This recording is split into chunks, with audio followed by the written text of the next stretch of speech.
Welcome student.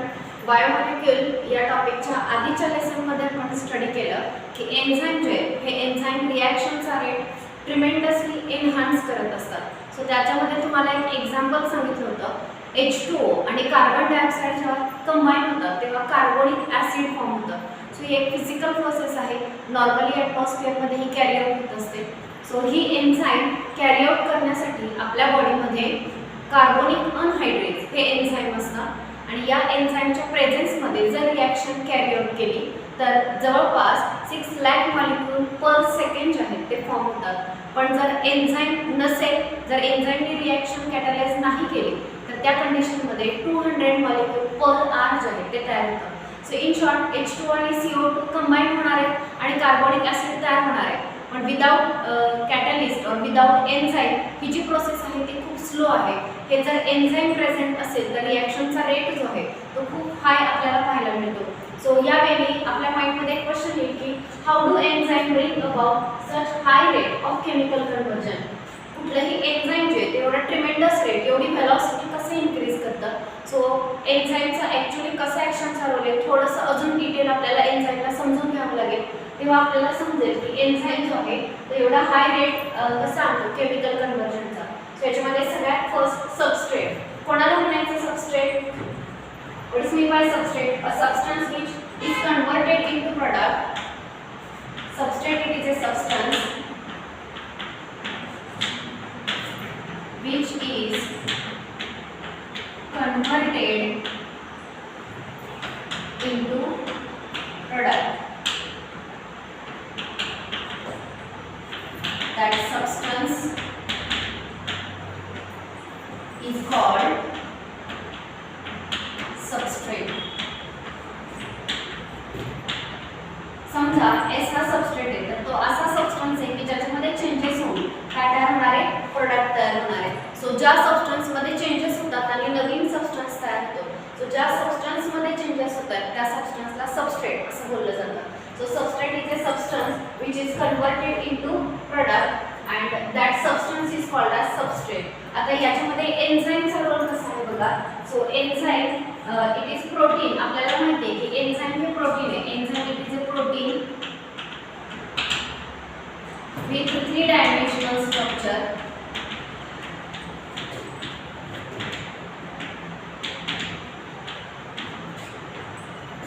Okay, enzyme म्हणजे protein आहे ज्याचं 3-dimensional स्ट्रक्चर आहे. त्याच्यामध्ये ऍक्टिव्ह साइट असते. Okay, 3-dimensional structure having active site.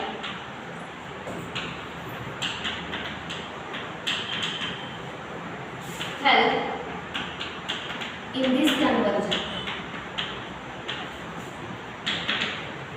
So बघा, सबस्ट्रेट म्हणजे असा सबस्टन्स ज्याचं प्रोडक्टमध्ये कन्वर्जन होणार आहे त्या सबस्टन्सला आपण सबस्ट्रेट म्हणतोय. मग एन्झाईम काय आहे? एन्झाईम प्रोटीन आहे. Most of the enzyme protein आहे हे आपण बघितलं. सो एन्झाईम प्रोटीन आहे. प्रोटीनचे 4 लेवलचे स्ट्रक्चर आपण शिकलेलो आहोत. प्रायमरी, सेकंडरी, टर्शरी आणि क्वाटर्नरी. तर त्यापैकी एन्झाईम कधी ॲक्टिव्ह असतं? त्याचं जेव्हा टर्शरी 3-dimensional स्ट्रक्चर असेल तर. So protein with 3-dimensional structure, ज्या प्रोटीनचं 3-dimensional स्ट्रक्चर आहे ज्याच्यामध्ये त्या 3-dimensional स्ट्रक्चरमध्ये ॲक्टिव्ह साईट प्रेझेंट असते and with the help of this active site हा जो एन्झाईम आहे तो या सबस्ट्रेटचं कन्वर्जन प्रोडक्टमध्ये करण्यासाठी हेल्प करत असतो.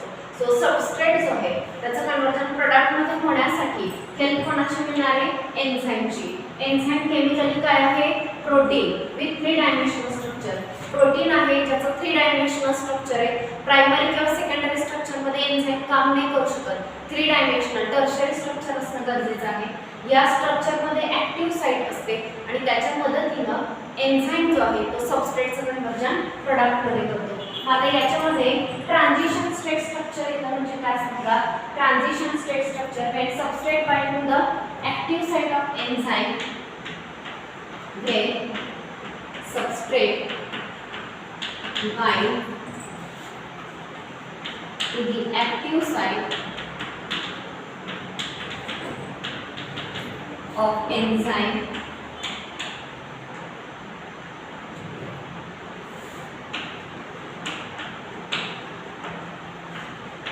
new structure of substrate is formed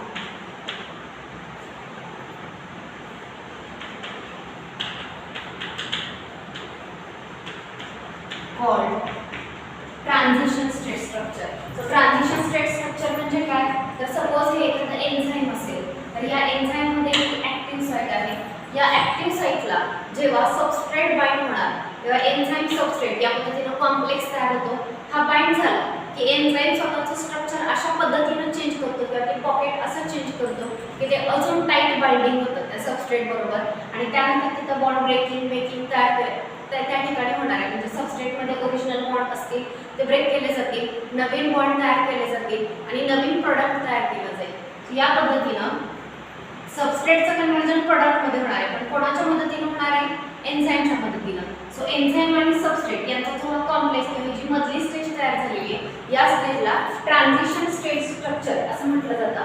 आणि हे ट्रान्झिशन स्टेज स्ट्रक्चर जे आहे ते एक स्ट्रक्चर तयार होतं असं नाही, असे बरेच अल्टर्ड स्ट्रक्चर जे आहेत ते तयार होतात. आणि हे सगळे स्ट्रक्चर जे आहेत ते these many alter structure are unstable.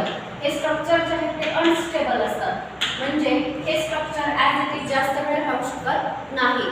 हे ब्रेक होणार आहे आणि त्याच्यापासून कुठली तरी नवीन गोष्ट जी आहे ती तयार होणार आहे.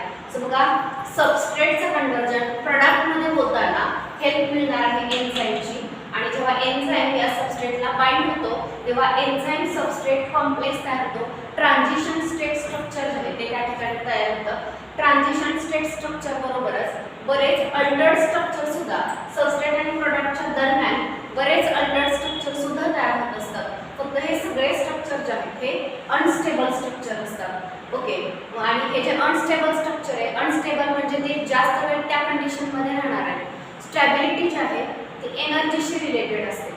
म्हणजे सबस्ट्रेटकडे एनर्जीची लेवल कमी आहे किंवा जास्त आहे तर तो स्टेबल आहे, प्रोडक्ट स्टेबल आहे. पण मधली ही जी ट्रान्झिशन स्टेट आहे ही अनस्टेबल असते, लगेचच कुठल्या तरी दुसऱ्या फॉर्ममध्ये ती कन्वर्ट होणार आहे. ओके, आता नेक्स्ट आहे ॲक्टिवेशन एनर्जी. सो आता ॲक्टिवेशन एनर्जी काय बघा, for the reaction to occur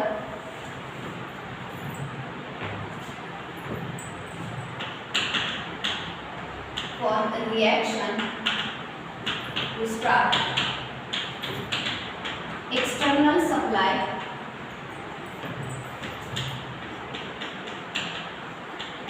of energy is necessary. Okay, so activation energy काय बघा, ही रिॲक्शन सुरू होण्यासाठी, म्हणजे आता आपला सबस्ट्रेट एन्झाईमला बाइंड झालेला आहे, पण रिॲक्शन सुरू होण्यासाठी ॲक्टिवेशनची गरज असते किंवा कुठल्याही सबस्ट्रेटचं कन्व्हर्जन प्रोडक्टमध्ये होण्यासाठी ॲक्टिवेशन एनर्जीची गरज असते, तरच सबस्ट्रेटचं कन्व्हर्जन प्रोडक्टमध्ये होणार आहे. So for reaction to start external supply of energy is necessary and it is called activation energy. या एनर्जीला ॲक्टिवेशन एनर्जी असं बोललं जातं. तर लिव्हिंग ऑर्गॅनिझम जे आहे ही रिॲक्शनसाठी लागणारी ॲक्टिवेशन एनर्जी सप्लाय करू शकत नाही. So living system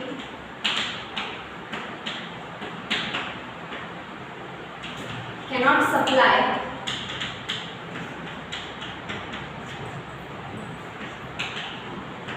this activation energy. Living system जी आहे ही ॲक्टिवेशन एनर्जी सप्लाय करू शकत नाही. मग ही ॲक्टिवेशन एनर्जी सप्लाय करण्याचं काम कोण करणार आहे? So enzyme lowers the activation energy. एन्झाईमचं काम आहे की तो ॲक्टिवेशन एनर्जी कमी करणार आहे. Enzyme lowers the activation energy. ॲक्टिवेशनसाठी रिॲक्शन होण्यासाठी लागणारी जी एनर्जी आहे ती एनर्जी कमी करण्याचं काम एन्झाईम करणार आहे. सो काय दिले बघा बोर्डवरती की कुठलीही रिॲक्शन जी आहे ती एन्झाईमच्या प्रेझेन्समध्ये फास्ट होते. मग एन्झाईम रिॲक्शनचा रेट कसा एनहान्स करतो हे आपण बघतोय.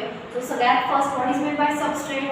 सबस्ट्रेट म्हणजे असा सबस्टन्स जो नंतर प्रोडक्टमध्ये कन्व्हर्ट होणार आहे, त्या सबस्टन्सला सबस्ट्रेट असं बोललं जातं.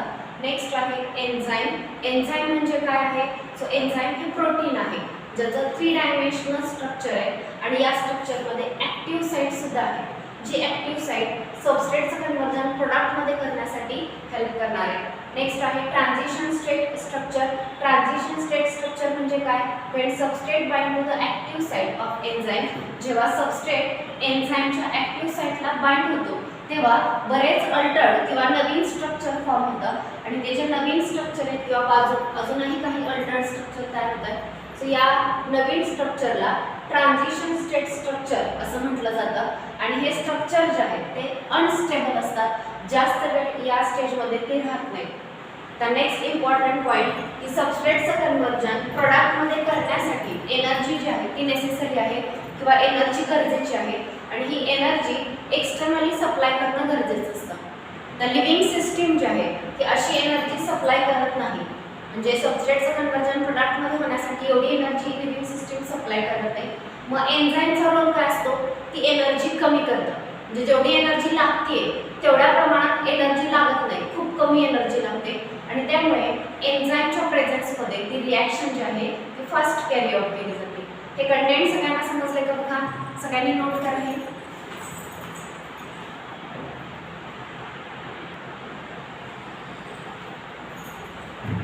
ओके, आता सगळ्यांनी हा ग्राफ व्यवस्थित समजून घ्यायचा आहे.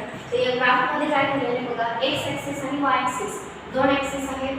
एक्स ॲक्सिस वरती पोटेन्शियल एनर्जी जी आहे ते रिप्रेझेंट केलेली आहे आणि वाय ॲक्सिस वरती प्रोग्रेस ऑफ रिॲक्शन.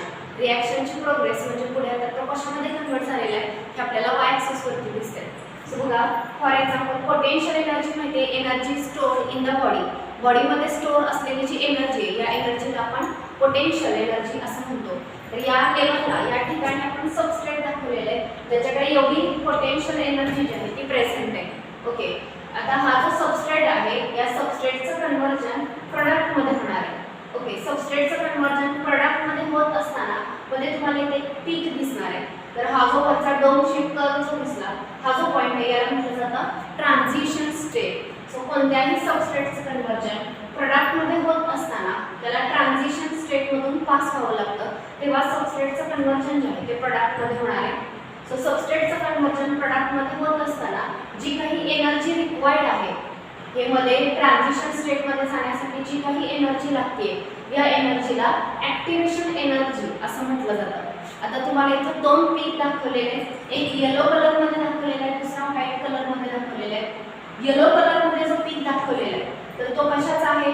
तर या ठिकाणी सबस्ट्रेटचं कन्वर्जन प्रोडक्टमध्ये होत असताना ह्या ट्रान्झिशन स्टेटला जास्त एनर्जी लागते. बघा ही सबस्ट्रेटची एनर्जी लेवल आहे. या पीकला जाण्यासाठी जास्त एनर्जी तुम्हाला लागणार आहे आणि ही जी कंडिशन आहे ती कधी येणार आहे? जास्त एनर्जी कधी लागणार आहे? जेव्हा एन्झाईम त्या ठिकाणी नाही. सो एखाद्या रिॲक्शनमध्ये जर एन्झाईम नसेल, इन ॲब्सेन्स ऑफ एन्झाईम जास्त ॲक्टिवेशन एनर्जी लागते आणि तोच जर एन्झाईम प्रेझेंट असेल तर त्याची ॲक्टिवेशन एनर्जी जी आहे ती कमी लागते, त्याला कमी ॲक्टिवेशन एनर्जी लागते. व्हाईट कलरचा जो तुम्हाला ग्राफ दिसतोय तर या ग्राफमध्ये हा जो पॉईंट आहे तो सबस्ट्रेटचा आहे आणि हा प्रोडक्टचा आहे आणि मध्ये ही ट्रान्झिशन स्टेट आहे. सबस्ट्रेटचं कन्वर्जन प्रोडक्टमध्ये होत असताना त्याला ट्रान्झिशन स्टेटमधून पास व्हायचे. पण आता इथं ट्रान्झिशन स्टेटमध्ये जाण्यासाठी लागणारी एनर्जी बघा कमी लागते. सो इन शॉर्ट एन्झाईमच्या प्रेझेंट या ठिकाणी व्हाईट पीक जो आहे तो एन्झाईम कॅटलाइज्ड रिॲक्शनचा आहे आणि येलो कलरचा जो आहे तो विदाउट एन्झाईम ही रिॲक्शन आहे. सो जो व्हाईट पीक आहे त्याच्यामध्ये आपल्याला समजते की सबस्ट्रेटचं कन्वर्जन प्रोडक्टमध्ये होण्यासाठी कमी ॲक्टिवेशन एनर्जी लागते. एन्झाईम ती ॲक्टिवेशन एनर्जी कमी करतोय पण तेच जर एन्झाईम नसेल तर जास्त ॲक्टिवेशन एनर्जी त्या ठिकाणी रिक्वायर्ड असते. सो या वेळी मी तुम्हाला मगाशी सांगितलं की एन्झाईमचा नक्की रोल काय आहे. तर सबस्ट्रेटचं कन्वर्जन प्रोडक्टमध्ये होत असताना सबस्ट्रेट एका ट्रान्झिशन स्टेटमधून पास होत असतो आणि या स्टेटमधून जाण्यासाठी बरीच एनर्जी लागते ज्याला ॲक्टिवेशन एनर्जी असं म्हटलं जातं. जर एन्झाईम असेल तर खूप कमी ॲक्टिवेशन एनर्जी लागते, जर एन्झाईम नसेल तर ॲक्टिवेशन एनर्जी जास्त प्रमाणात त्या ठिकाणी लागते. आता या ठिकाणी सबस्ट्रेट आणि प्रोडक्ट यांची लेवल तुम्ही चेक करून सांगू शकता की ही रिॲक्शन एक्झोथर्मिक आहे की एंडोथर्मिक आहे. सो या ठिकाणी बघा सबस्ट्रेटची लेवल जी आहे ती आपल्याला हाय दिसते, वरती दिसते आणि प्रोडक्टची लेवल जी आहे ती खाली दिसते. याचा अर्थ सबस्ट्रेटमध्ये एनर्जी जास्त आहे आणि प्रोडक्टमध्ये एनर्जी कमी आहे. म्हणजे कोणत्या टाईपची रिॲक्शन झाली? तर it is exothermic reaction. Okay, so if energy level difference,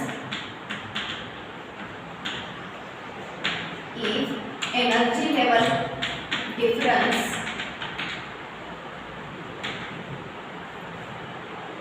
between S and P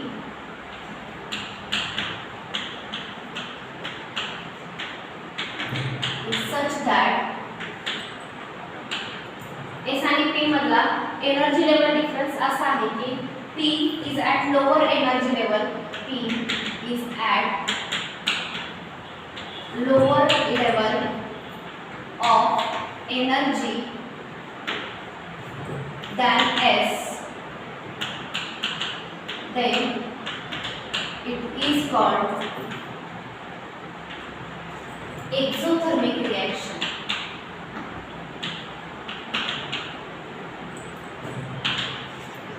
okay, so exothermic reaction कधी म्हणायचं, जेव्हा सबस्ट्रेटकडे पोटेन्शियल एनर्जी जास्त आहे आणि प्रोडक्टकडे एनर्जी लेवल कमी आहे. सो सबस्ट्रेटकडे उलट जास्त एनर्जी होती, प्रोडक्टमध्ये कमी आहे, म्हणजे सबस्ट्रेटकडे जी एक्स्ट्राची एनर्जी होती ती काय झालेली आहे, तिथे बाहेर रिलीज झालेली आहे. म्हणजे ही कोणत्या टाईपची रिएक्शन आहे, it is exothermic reaction. So या वेळी एस आणि पी यांची एनर्जी लेवल चेक करून तुम्ही सांगू शकता की हे एक्झोथर्मिक रिएक्शन आहे की एंडोथर्मिक रिएक्शन आहे. Okay, when S is at lower level, when S is at lower level than P, then reaction is endothermic.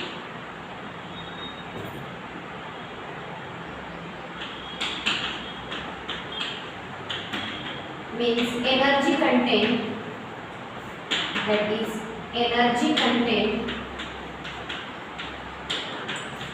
of product is more than substrate. Substrate पेक्षा प्रोडक्टचं एनर्जी कंटेंट जे आहे ते जास्त असतं. Okay, so this is about that activation energy. तो तुम्हाला सगळ्यांना समजलं का बघा, ज्या सबस्टन्सचं कन्वर्जन प्रोडक्टमध्ये होतं त्या सबस्टन्सला आपण सबस्ट्रेट असं म्हणतो. सबस्ट्रेटचं कन्वर्जन प्रोडक्टमध्ये करण्यासाठी एन्झाईम जो आहे तो हेल्प करणार आहे. सो हा जो एन्झाईम आहे तो 3 डायमेन्शनल स्ट्रक्चरमध्ये असणं गरजेचं आहे, कारण त्या स्ट्रक्चरमध्ये त्याच्यामध्ये ॲक्टिव्ह साईट असते. ओके, आता सबस्ट्रेटचं कन्वर्जन प्रोडक्टमध्ये होत असताना मध्ये सबस्ट्रेट आणि प्रोडक्ट यांच्यामध्ये ट्रान्झिशन स्टेट जी आहे ती येते. तर फक्त ट्रान्झिशन स्टेटच नाही तर अशा बऱ्याच अल्टर्ड स्टेट सुद्धा मध्ये येत असतात. पण या सगळ्या स्टेट ज्या आहेत या अनस्टेबल असतात. अनस्टेबल असल्यामुळे त्याचं कन्वर्जन लगेच नेक्स्ट पुढच्या स्टेटमध्ये होत असतं. त्यानंतर नेक्स्ट बघा, कुठल्याही सबस्ट्रेटचं कन्वर्जन प्रोडक्टमध्ये होण्यासाठी एनर्जी रिक्वायर्ड असते आणि त्या एनर्जीला म्हटलं जातं ॲक्टिवेशन एनर्जी. तर ही activation energy living system supply करू शकत नाही. मग त्यावेळी एन्झाईम जर तिथं प्रेझेंट असेल रिॲक्शनमध्ये, ती रिॲक्शन कॅटलाइज करण्यासाठी जर एन्झाईम असेल तर तो एन्झाईम ती ॲक्टिवेशनची एनर्जी कमी करतो. ॲक्टिवेशनची एनर्जी कमी केल्यामुळे रिॲक्शन जी आहे ती फास्ट त्या ठिकाणी कॅरी आउट होते. ओके, आता अजून एक गोष्ट आपण इथं बघतोय, ह्या ग्राफ तुम्हाला व्यवस्थित लक्षात ठेवायचा आहे. ग्राफवरती नीटला क्वेश्चन असतात. या ग्राफच्या एक्स ॲक्सिसवरती पोटेन्शियल एनर्जी रिप्रेझेंट केली आहे आणि Y ॲक्सिसवरती progress of reaction.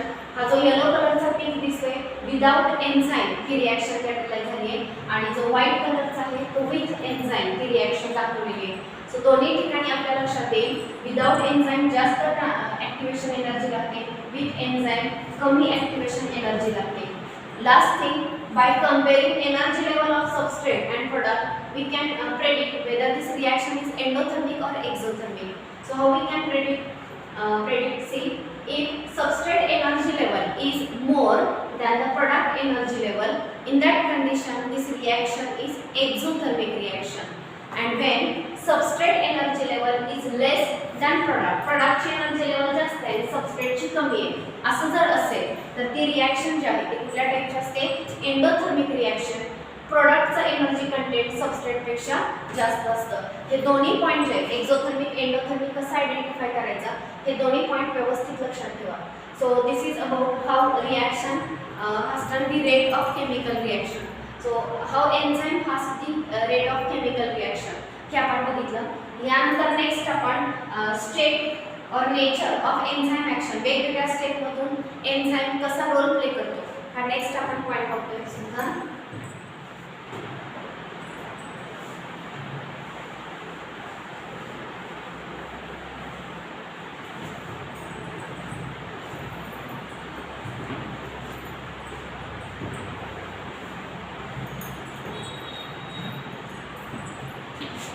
So next is nature of enzyme action. Okay, nature of enzyme action. याच्यामध्ये काय सांगितलेलं आहे बघा. Catalytic cycle of enzyme action is as follows.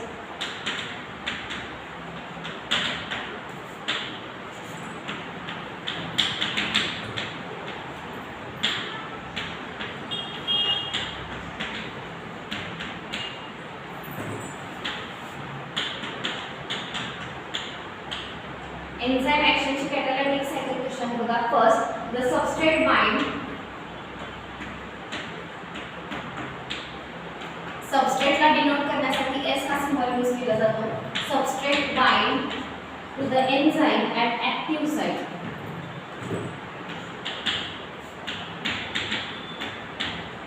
Substrate bind to the active site of enzyme. एन्झाईमला denote करण्यासाठी E हा word use केला जातो. बघा सगळ्यात फर्स्ट स्टेप काय होणार आहे की आपला जो सबस्ट्रेट आहे तो एन्झाईमच्या ॲक्टिव्ह साइटला बाइंड होणार. जेव्हा सबस्ट्रेट एन्झाईमच्या ॲक्टिव्ह साइटला बाइंड होतो तेव्हा त्या ठिकाणी एन्झाईम सबस्ट्रेट कॉम्प्लेक्स जो आहे तो तयार होतो. So binding of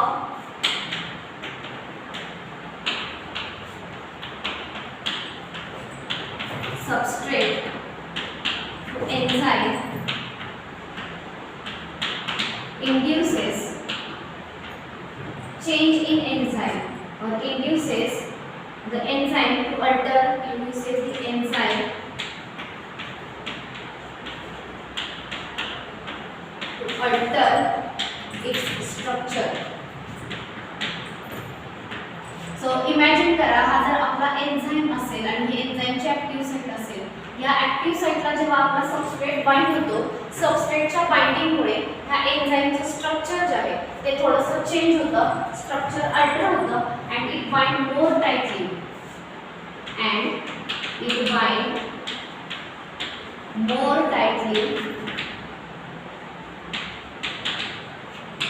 to substrate. तो जास्त टाइटली सबस्ट्रेटला बाइंड होणार आहे. त्यानंतर नेक्स्ट बघा जेव्हा एन्झाईम आणि सबस्ट्रेट या पद्धतीने फॉर्म होणार तेव्हा त्या ठिकाणी नेक्स्ट स्टेप काय होणार आहे.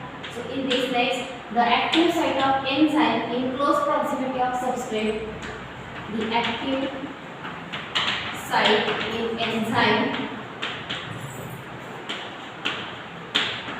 is in close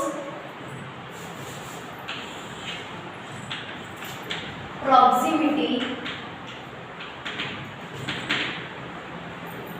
of substrate induces bond breaking and bond making.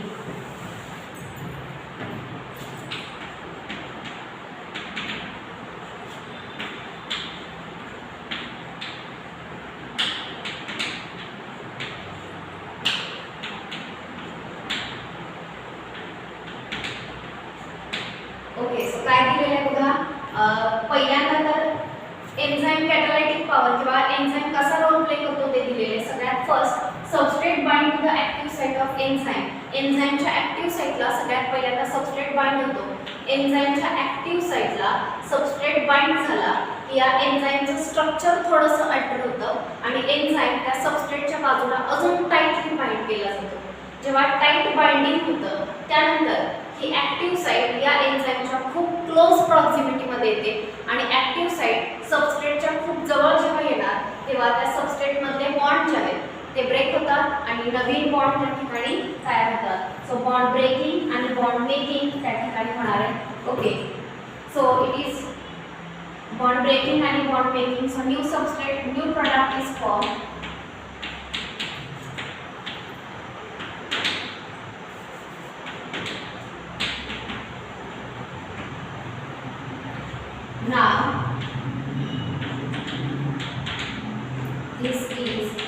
Enzyme product complex.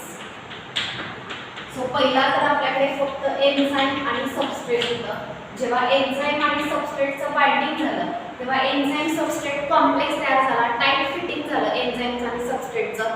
Active site जेव्हा सबस्ट्रेटच्या खूप क्लोज प्रॉक्झिमिटीमध्ये आले तेव्हा सबस्ट्रेटमधले बॉन्ड ब्रेक झाले, नवीन बॉन्ड तयार झाले आणि या सबस्ट्रेटचं कन्व्हर्जन आता कशामध्ये झालं, प्रोडक्टमध्ये झालं.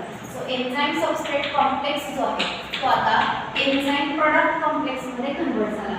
आता याच एन्झाईम प्रोडक्ट कॉम्प्लेक्सचं काय होणार आहे बघा, the enzyme releases product. Final step this is fourth and fifth step, the enzyme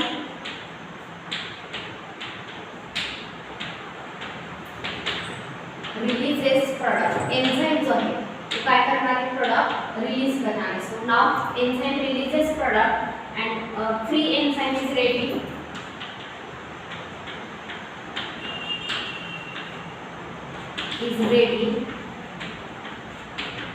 to participate in another reaction.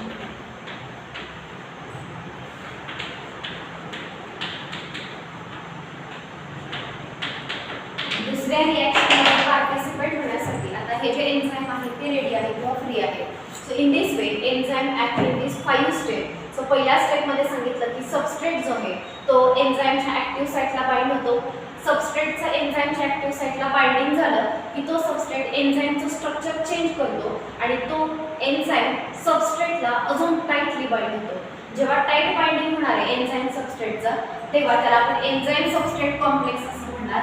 Enzyme substrate complex झाला की ऍक्टिव्ह साइट सबस्ट्रेटच्या खूप जवळ येते आणि जवळ आल्यानंतर ह्या सबस्ट्रेटमधले केमिकल बॉन्ड ब्रेक होतात आणि नवीन केमिकल बॉन्ड जे आहेत ते तयार होतात आणि यावेळी नवीन प्रोडक्ट तयार होतो.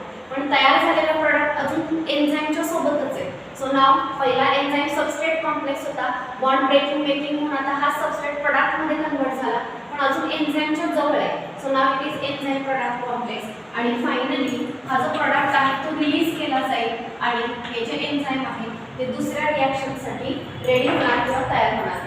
सो यावेळी एन्झाईम जो आहे तो त्याची ॲक्शन दाखवतो. 5 स्टेपमध्ये व्यवस्थित या 5 स्टेप नोट करा, हे समजून घ्या प्रत्येक स्टेपमध्ये काय झालेलं आहे ते बघा म्हणजे तुम्हाला ही रिॲक्शन कळेल.